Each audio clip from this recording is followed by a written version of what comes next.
Welcome to the Dairy Raid. Presented with over 20 years of coaching experience, the Dairy Raid provides commentary and analysis of the schemes, the players, and the coaches who create Wisconsin football's new identity. Now here's your host, Ryan Anderson. Hey everyone, welcome back to the Dairy Raid and the first quarter of Wisconsin versus Nebraska. Apologize ahead of time for my voice. Was sick all weekend, but in an effort not to get too far behind going into Minnesota week, we're going to try to bang these out as quickly as we can and still get them out for you. So here we go. 1st and 10. This is right after Nebraska marched downfield and scored on their first drive. Badgers coming out in 12 personnel. So the big thing that we're going to be seeing this week is how the Badgers offense looks with new play callers. A lot of times when you make switches in play callers, you get to see the vision that maybe the rest of the staff saw, but the actual play caller didn't. So we'll see. So right away, Badgers coming out in 12 personnel. Going to motion to 3-by-1 and just running inside zone. And not getting much off of it. Okay, they run a little shoot. Access throw top of the screen, that was definitely not there, so not much doing on the first play. 2nd down. Okay, back out in, I think we're still in, no, we're in 12 personnel, or 11 personnel. Okay, little zipper motion down here to run the spot. Okay. We run this little stick spot concept a lot, but just using trench here in motion to create the space, because obviously what happens when he motions across, it adjusts the coverage. Okay, corner is the flat defender. When he moves back out, he has to widen as wide as the widest man, and that creates the space inside for our receiver. Nothing too fancy here. And we're running this off of split flow action. This is RPO. So really the real read, if we want to call it a read, is going to be this overhang safety. And we high-low right there. Boom. Nice, easy little concept. Again, nothing fancy, nothing new, but just well executed. All right, so here we go. 3-by-1 look this time. Bunch. Making an adjustment on the line.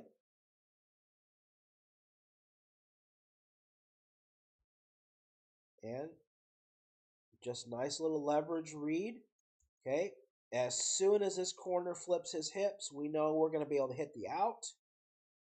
This is good anticipation by Braden Locke. Okay, he's 4 over 3. To the wide side of the field. He's 1-over-1 here. So if we're going to go here, we have to get the leverage look we like, and we get it. Again, as soon as he flips his hips, he knows he opens up and see that his hips are turned to a zone turn. He knows he's going to get there because his flat defender is sitting way too far inside. Nice, easy pitch and catch.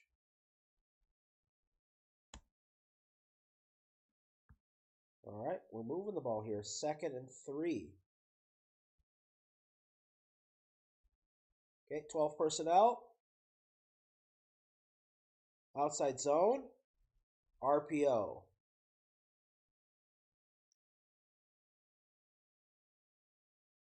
And we get a missed tackle. It's amazing how just little things of execution can really help these plays develop. So, stick in the belly. Nice little subtle step with the ride from Braden Locke. Sets his foot in the ground and rips it in there. And then we force a missed tackle. Great job. And blocking wise, the outside zone set up here pretty good. Tawee probably has a chance. But when you're given leverage off the snap, we beat him. That's a great move. Boom. All day, every day.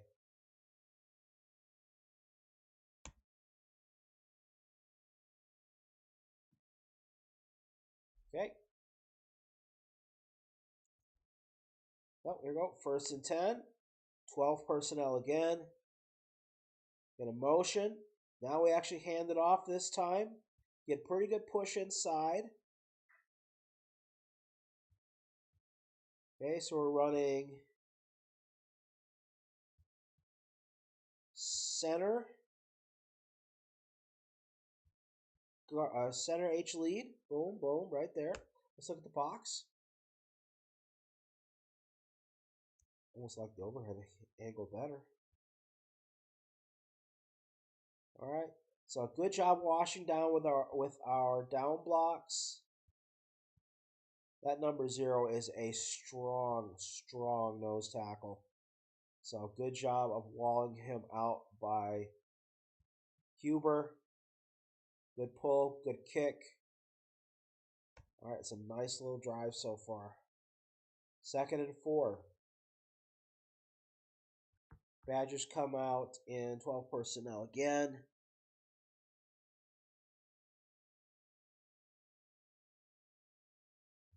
Little corner shot.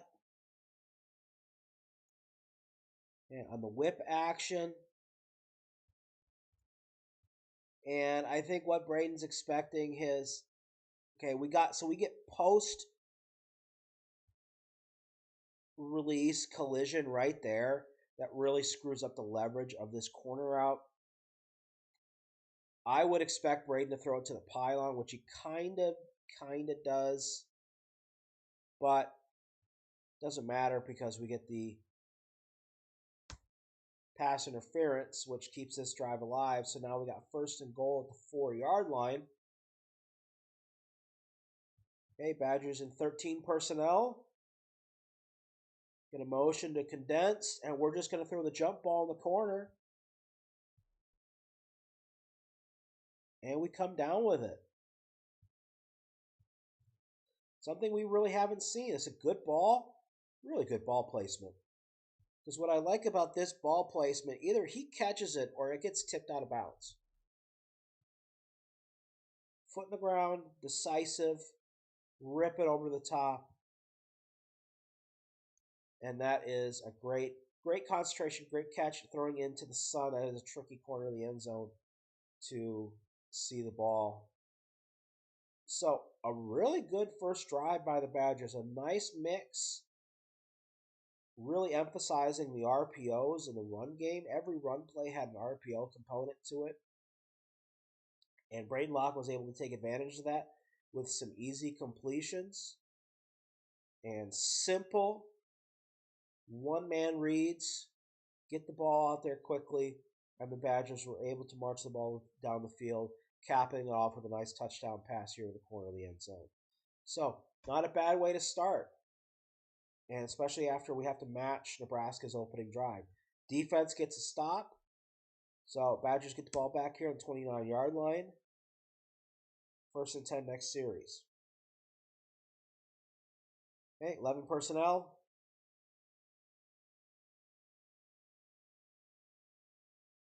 And here we have a miscommunication. So obviously Braden Locke and I think the offensive line for sure are expecting split flow. And is that Mr. Dupree? Yeah. Not much we could do there. 2nd and 11.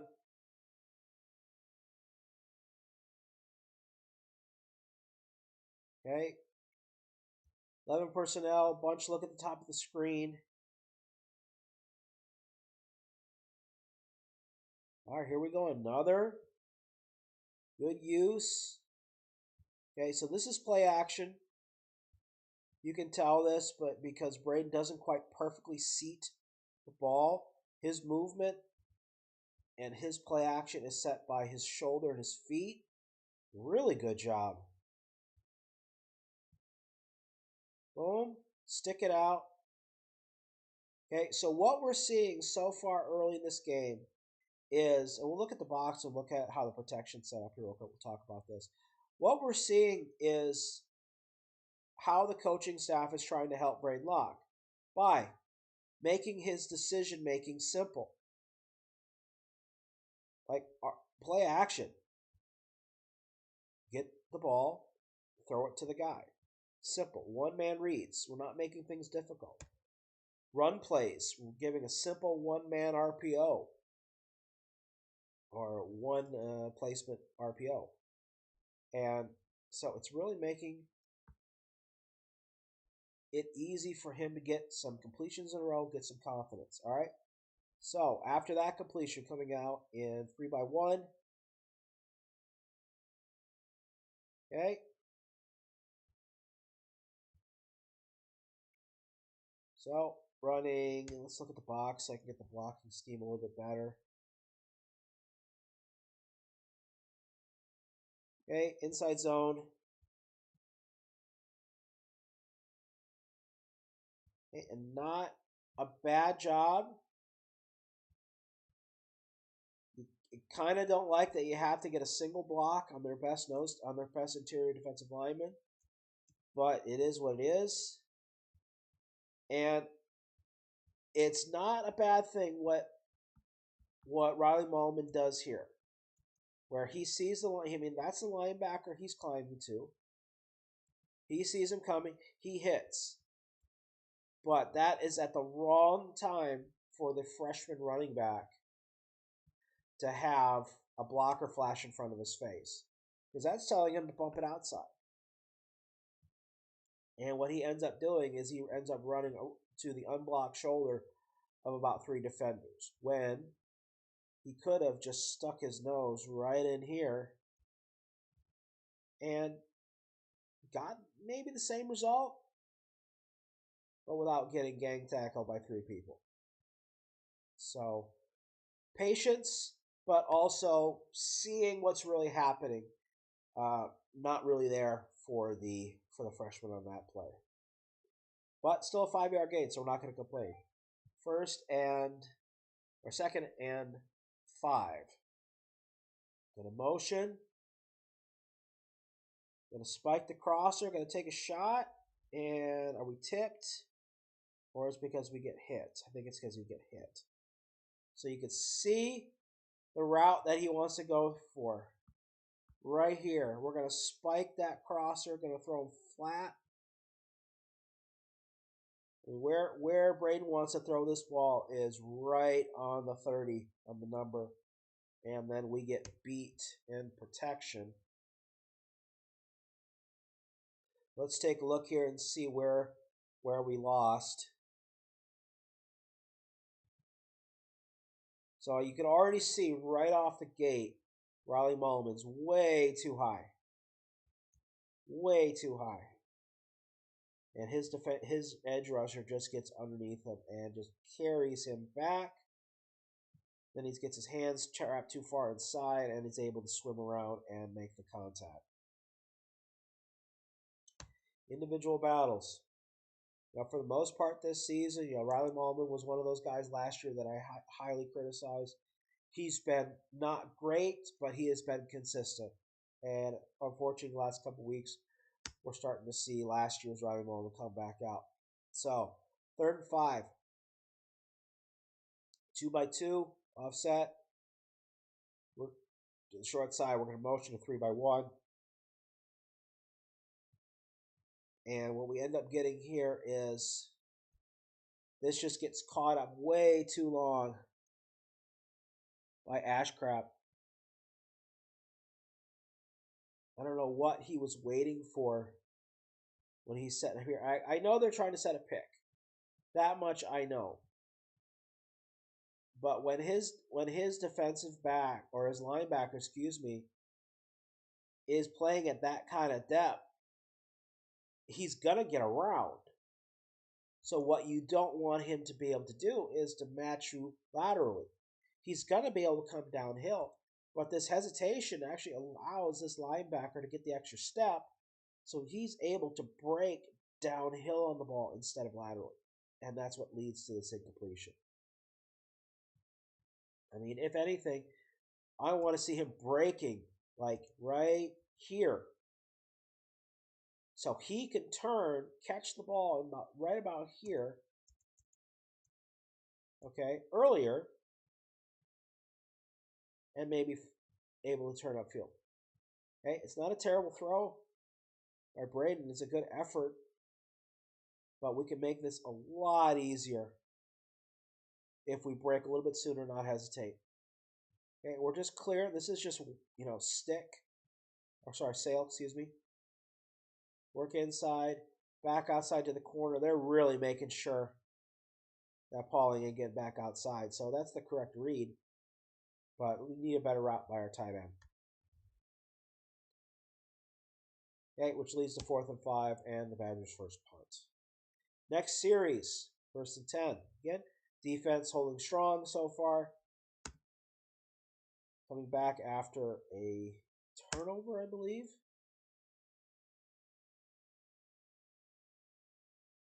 Okay, 2x2 in 12 personnel.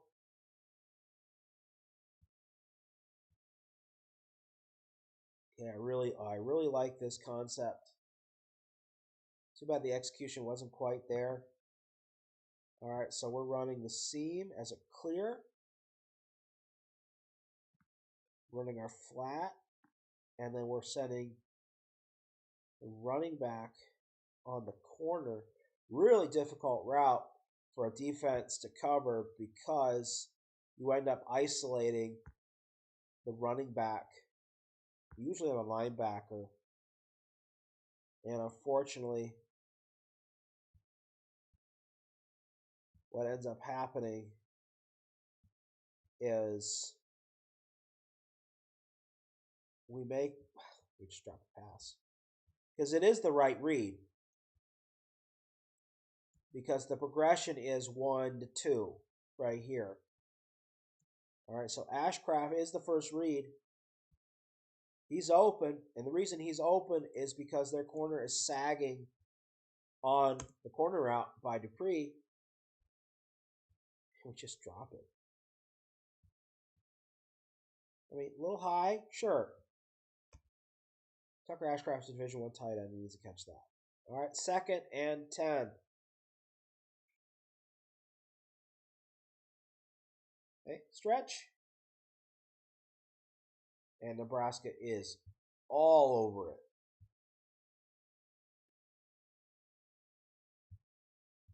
And let's look out here.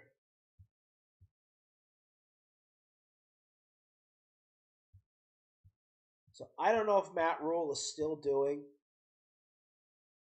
his thing with defense that I know he used to do back when he was at Temple. And I'm pretty sure he's carrying it on in Nebraska. If you see defensive players with single-digit numbers, they're Billy Badasses. Single-digit numbers are earned by Matt Rule. And I think we're seeing it on this play. I mean, their edge here, and he's really a defensive tackle, just manhandles Riley Mulligan. Holy cow. Tucker Ashcraft does not get his hands up. And they just gang tackle, race to the football.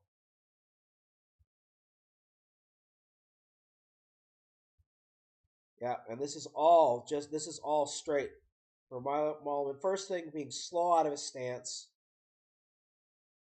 and then just getting blown up.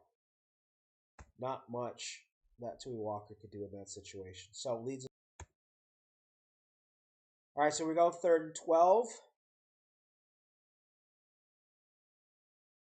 Get a motion.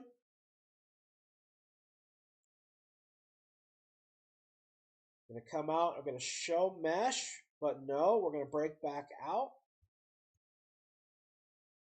Okay, this is, a tendency breaker going against mesh, showing that initially right now we're thinking 4-down territory.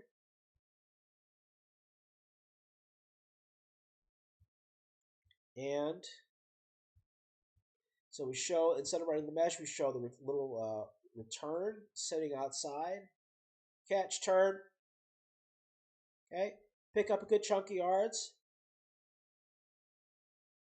Okay, we can show it from this look a little bit too. Okay, so we're going to see the meshes, and then we're going to see them break back out to the sideline. Working across the field, coming back. Good patience, good pocket movement by Braden, taking what's available.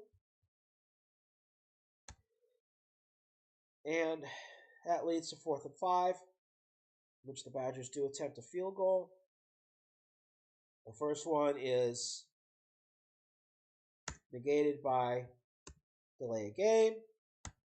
They kick another one, and they miss it. So that's the end of the first quarter. I thought, for the most part, a pretty good quarter by Braden Locke. Pretty good quarter for the RPO game off of the run. Offensive line is not having Riley Mullman is not having a good first quarter. Nebraska is setting the edge to that right side, both in run and in pass rush. So that is going to be an issue going forward.